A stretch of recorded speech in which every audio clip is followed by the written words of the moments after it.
नमस्कार। आज हम क्वेश्चन सॉल्व करने जा रहे हैं जो कि एप्टीट्यूड पोर्शन में पूछा गया था 10th फरवरी शिफ्ट टू गेट सीएसई में।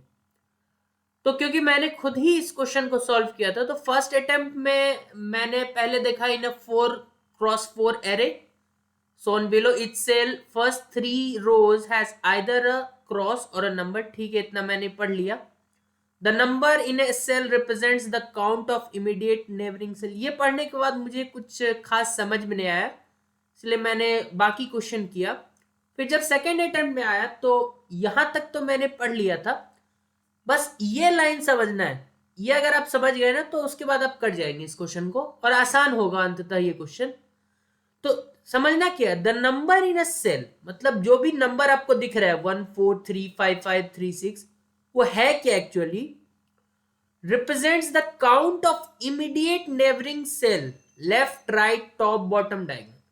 मतलब उसके ऊपर, उसके नीचे, उसके राइट साइड में, उसके लेफ्ट साइड में, या फिर किसी आप एक मैट्रिक्स को पकड़ के चले तो मैं अलग से कोई मैट्रिक्स आपको लेके दिखाता हूं। जैसे कोई भी एक मैट्रिक्स ले ले, 3x3 का लेते हैं, वहां से बेटर समझ में आएगा। मान ली ये वाला एलिमेंट कुछ ए होता है, तो ए में जो भी नंबर होगा वो बताएगा कि उसके ऊपर मतलब इस डब्बा में प्लस ये ये ये ये ये और ये। अगर यहां पे एलिमेंट प्रेजेंट है तो उसका काउंट बताएगा, मतलब पड़ोसी उसके बोल सकते हैं आप कितने हैं वो बताया जा रहा है। अब वो पड़ोसी डायगोनल में भी हो सकते हैं, लेफ्ट राइट ऊपर नीचे और इस डायगोनल में भी हो सकते हैं। ठीक है, तो बस यही समझना था। तो यहां पे जो आपको 1 दिख रहा है 1 ये बता रहा है कि लेफ्ट राइट में तो नहीं है, ठीक है, नीचे भी नहीं है, ऊपर वाले डायगोनल में भी नहीं है, लेकिन एक है जो कि ये 5 है, तो इसीलिए वहां पे काउंट 1 है। अच्छा, यहाँ 5 क्या बता रहे हैं नीचे, 5 बता रहे हैं कि अच्छा यहाँ पे एक पहला हुआ, ठीक है, दूसरा कहां पे है, दूसरा यहां पे है, ठीक है, दो हो गए, पहला, दूसरा, तीसरा, चौथा और पांचवा।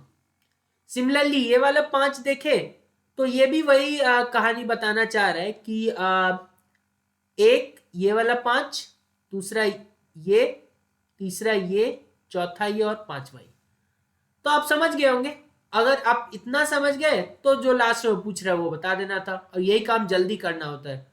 Given that the last row has no crosses, last row में उसने बता दिया कि कोई क्रॉस नहीं होना चाहिए। Sum of the 4 numbers to be filled, last में क्रॉस नहीं है तो नंबर ही आएगा 4, उसका सम बताना था।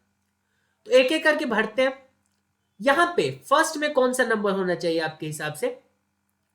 देखो इसके ऊपर एक है और डेफिनेटली इसके राइट में एक होगा क्योंकि वो भी एक नंबर ही होगा, और उसके अलावा तो कहीं पे नहीं होना चाहिए, ना नीचे है ना लेफ्ट में है, ठीक है, ना इस वाले डायगोनल में। तो 3 स्लॉट्स कैंसिल हो गए, ठीक है। तो यहां पे 2 आना चाहिए क्योंकि एक ही राइट में है और एक ऊपर है, ठीक है। अच्छा आगे बढ़ते हैं। इस वाले में क्या होगा, देखो एक तो लेफ्ट में आएगा, एक राइट में आएगा, 2 तो हो गया, एक ये जो 6 देख रहे हैं वो, और एक जो 3, तो 1 2 3 4, यहां डेफिनेटली 4 आना चाहिए। यहां पे क्या होना चाहिए, एक तो लेफ्ट वाला 4 आएगा, ऊपर वाला 6 आएगा, 2 हो गया। एक यहां वाला आएगा जो लास्ट एलिमेंट हम लोग फिल करने वाले हैं, ठीक है। तो 4 6 और ये लास्ट एलिमेंट, इसके अलावा तो कुछ नहीं होने वाला, तो 3। और लास्ट वाले का क्या हाल चाल है, एक 3 और एक 6, इसके अलावा तो इसका कोई नहीं है, तो 2। तो 3 2 5 4 9 2 11, मान के चलते हैं कि यही सही उत्तर है, ठीक है। बाकी तो देखा जाएगा। तो ये एक बार फिर से जो लैंग्वेज अगर आप समझ जाए तो ये क्वेश्चन जरूर करके आना चाहिए था एप्टीट्यूड सेक्शन में। बहुत बहुत धन्यवाद आपका। और शायद ये 2 मार्क्स में भी था, तो उसका भी ध्यान रखना था।